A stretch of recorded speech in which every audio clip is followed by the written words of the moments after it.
Caros irmãos, queridas irmãs, chegamos ao 33º domingo do tempo comum. É o penúltimo domingo antes do fim do ano litúrgico. Logo nós iniciamos o Advento, que é tempo de preparação para o Natal. E quando nós estamos para concluir o ano litúrgico, sempre se lê algum trecho do discurso escatológico de Jesus. Quando Jesus fala sobre o fim, quando Jesus fala sobre as realidades últimas. No Evangelho de São Lucas, que nós acabamos de ouvir, aí no capítulo 21, Jesus começa o discurso escatológico falando sobre a destruição do templo de Jerusalém. Jesus disse isso por volta do ano 30. O templo de Jerusalém foi destruído pelos romanos no ano 70. Então, cerca de 40 anos depois de Jesus ter predito, profetizado a destruição do templo, essas coisas aconteceram tal como ele havia anunciado, e provavelmente acreditam os exegetas que quando São Lucas escreveu o seu evangelho, o templo já tinha sido destruído. E São Lucas queria mostrar que se Jesus estava certo a respeito da destruição do templo, nós podíamos confiar na palavra dele a respeito daquilo que se segue, porque Jesus aproveita a oportunidade para falar também que não apenas o templo vai acabar, mas que o mundo vai acabar, que a nossa vida vai acabar, chegará ao fim. As pessoas estavam comentando, admiradas, que o templo de Jerusalém era muito suntuoso, que o templo era esplendoroso, maravilhoso, tão ricamente ornado com pedras preciosas. Jesus ouve esse comentário e diz: vocês se admiram com estas coisas? Pois eu vos digo que não ficará pedra sobre pedra, tudo será destruído. Para um judeu, ouvir isso era a mesma coisa que dizer que o mundo ia acabar, porque o templo vai ser destruído. Era o sinal da presença de Deus no meio do seu povo.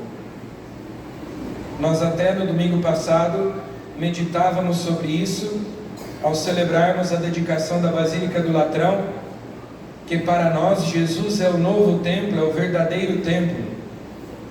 Mas no Antigo Testamento, para os judeus, dizer que o templo seria destruído equivalia a dizer que Deus abandonou o seu povo, que Deus se esqueceu da aliança com o seu povo.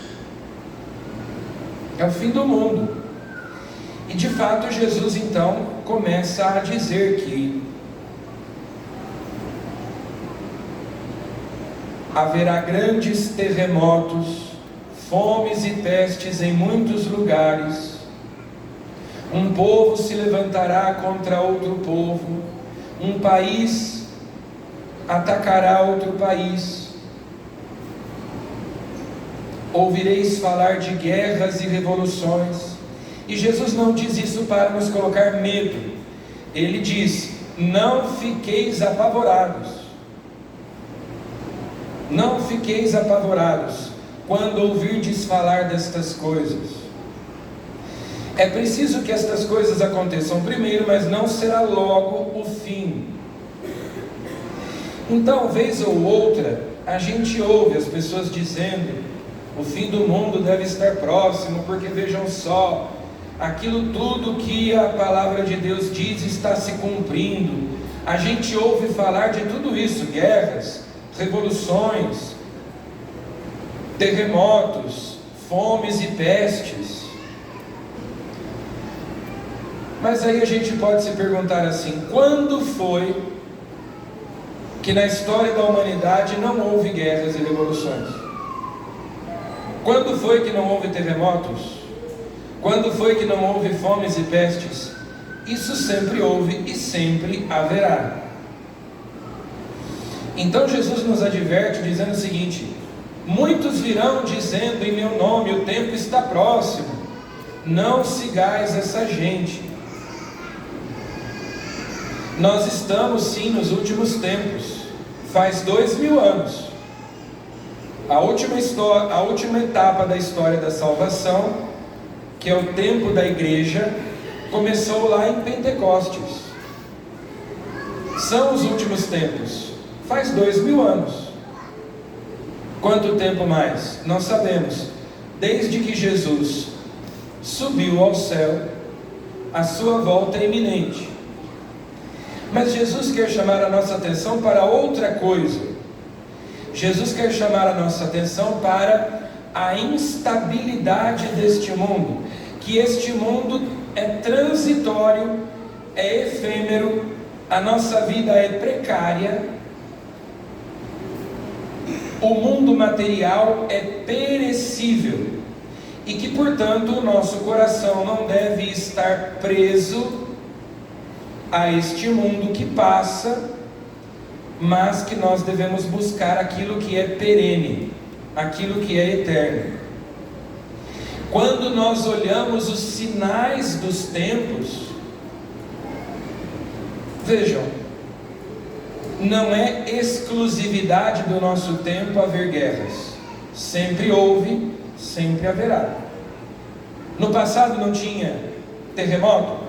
No passado não tinha fome, não tinha peste? Talvez até mais do que hoje. Certamente mais do que hoje. Então, é para olharmos que não é só que o mundo vai passar, o mundo está passando. E nós vemos isso todos os dias. Um carro novo que eu compro, uma casa nova que eu construo, uma roupa nova que eu visto, daqui a pouco estão velhos. Nós também estamos envelhecendo. O tempo está passando. O nosso tempo neste mundo é contado. A nossa existência é breve. Então Jesus nos lembra da nossa finitude. Vejam a instabilidade deste mundo. Vocês estão admirando o templo que é tão suntuoso, tão maravilhoso. Não restará pedra sobre pedra. E da mesma maneira, todas as outras coisas passarão. Nós também passaremos. E nós temos que estar preparados. Também Jesus fala da igreja que será perseguida.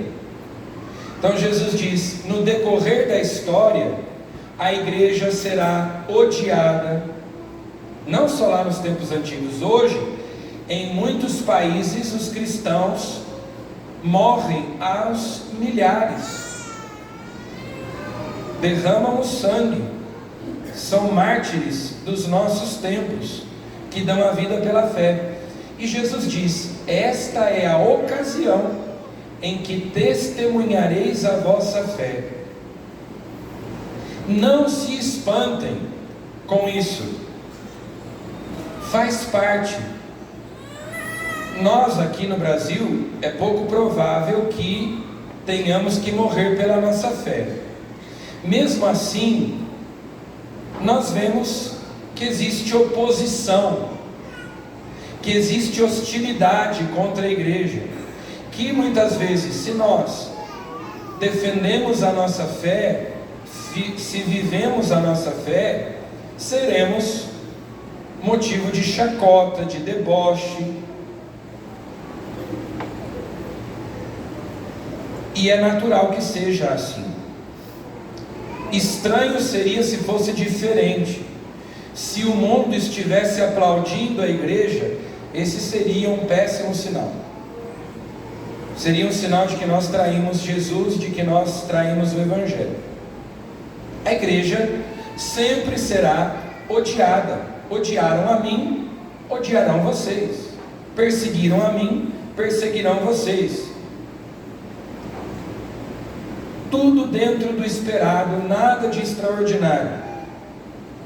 Mas é a ocasião que vocês terão quando nós formos incompreendidos, quando fizerem pouco caso de nós, fizerem chacota, zombarem de nós por causa da nossa fé, dizerem que nós somos retrógrados, que nós somos antiquados, que nós somos preconceituosos, que nós somos intolerantes,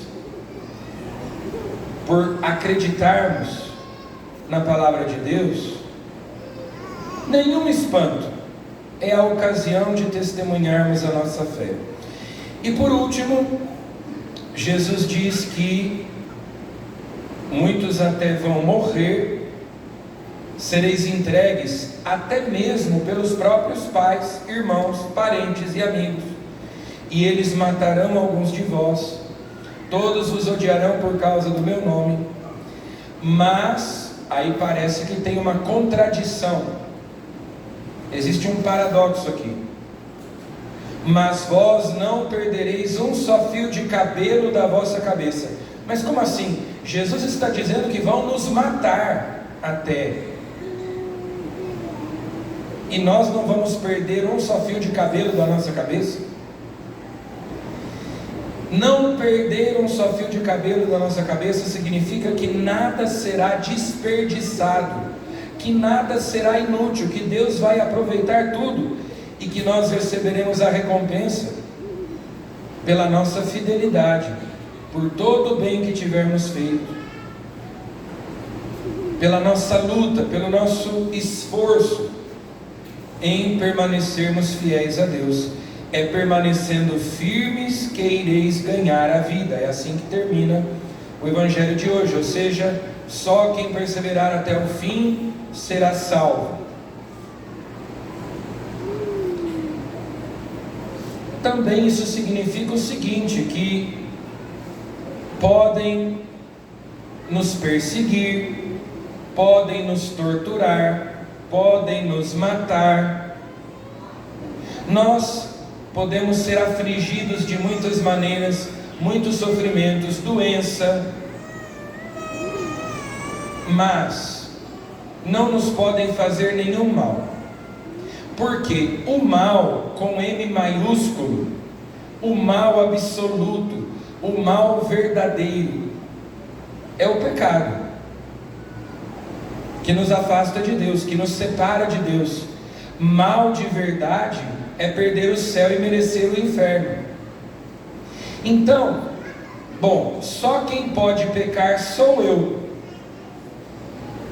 Sendo assim, ninguém pode me fazer nenhum mal, só eu mesmo posso me fazer mal, pecando, porque pecando eu perco o céu e mereço o inferno, porque pecando eu perco a graça de Deus, a amizade com Deus, eu me afasto de Deus.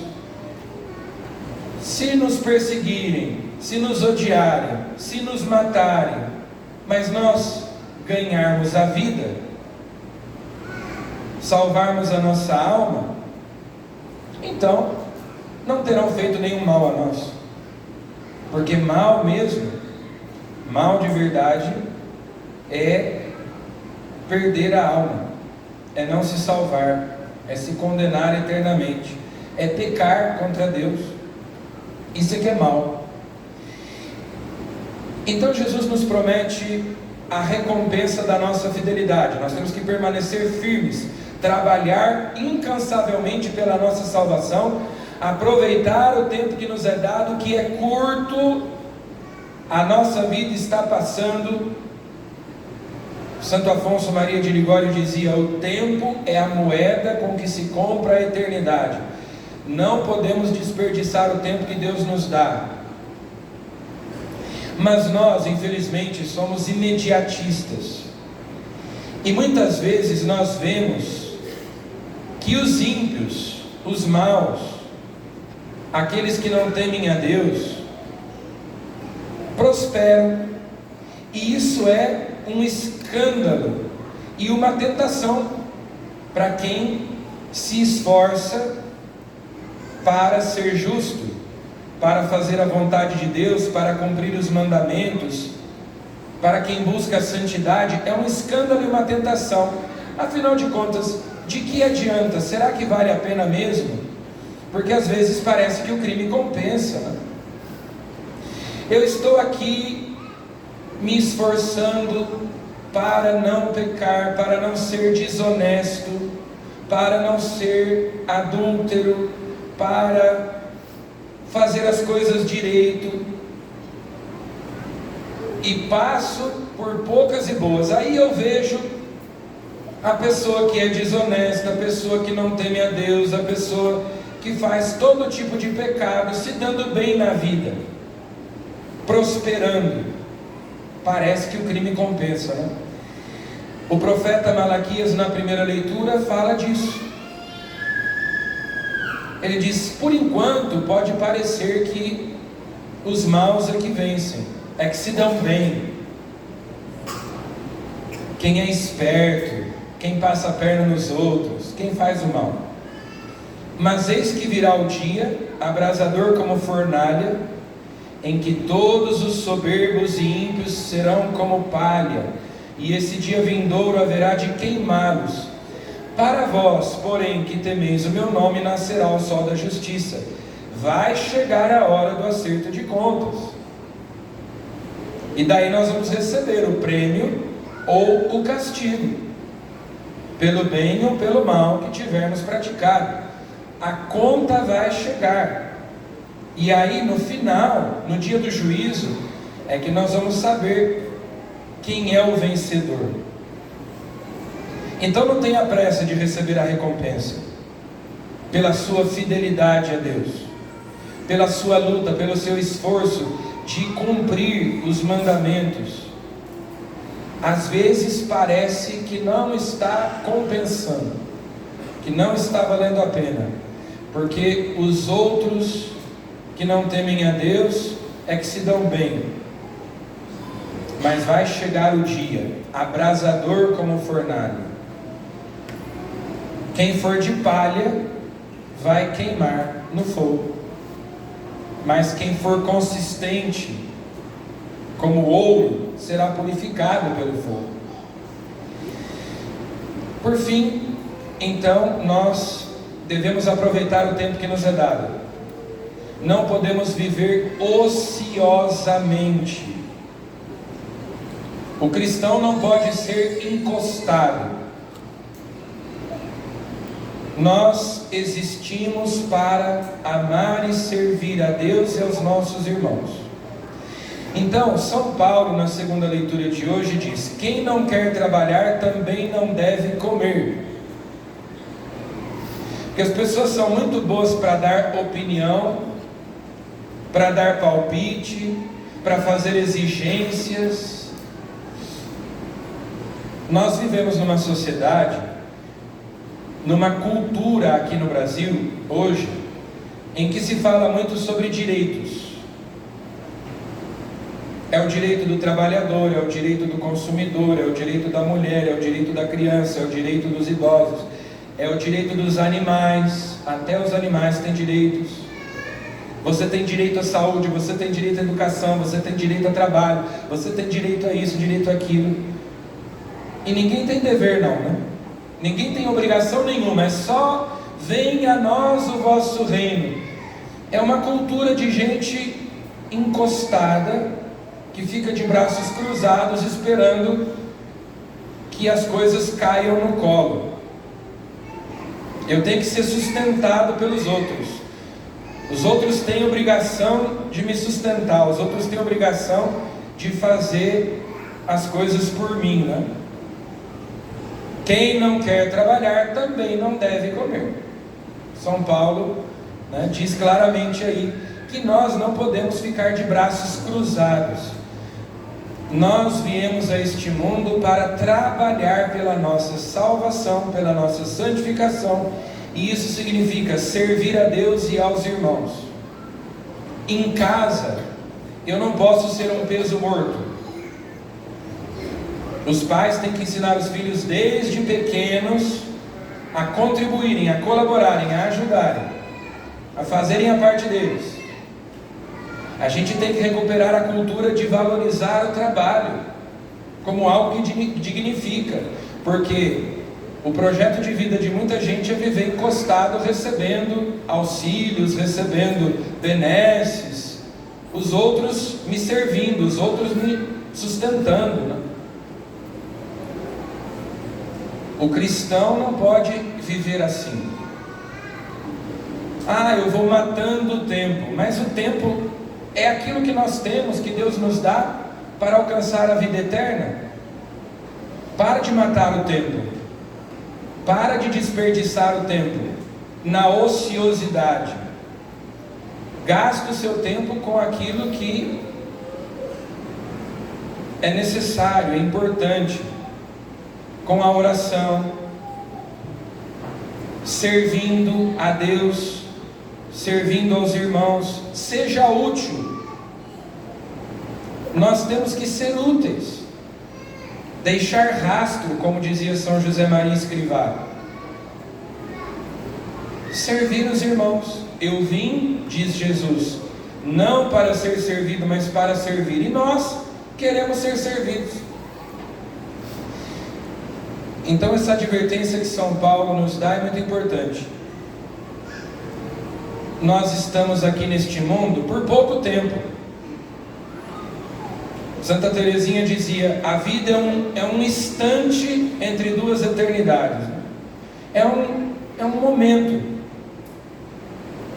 Temos que aproveitar o tempo, não ociosamente, mas nos esforçando para corresponder à graça de Deus, para nos santificarmos, para nos salvarmos. E como é que nós fazemos isso? Servindo, amando, sendo úteis, deixando rastro, trabalhando em sentido amplo, né? Então peçamos a Jesus hoje que estas palavras, a palavra de Deus que hoje nós escutamos, nos ajude a perceber que o mundo passa, a nossa vida passa, e o que é que nós temos feito com o hoje que Deus nos dá para viver. Não deixemos que a nossa vida passe inutilmente, mas que nós vivamos todos os dias na presença de Deus, sabendo que Ele nos dará a recompensa pela nossa fidelidade. Se nós permanecermos firmes, iremos ganhar a vida. Louvado seja nosso Senhor Jesus Cristo. Para sempre seja louvado.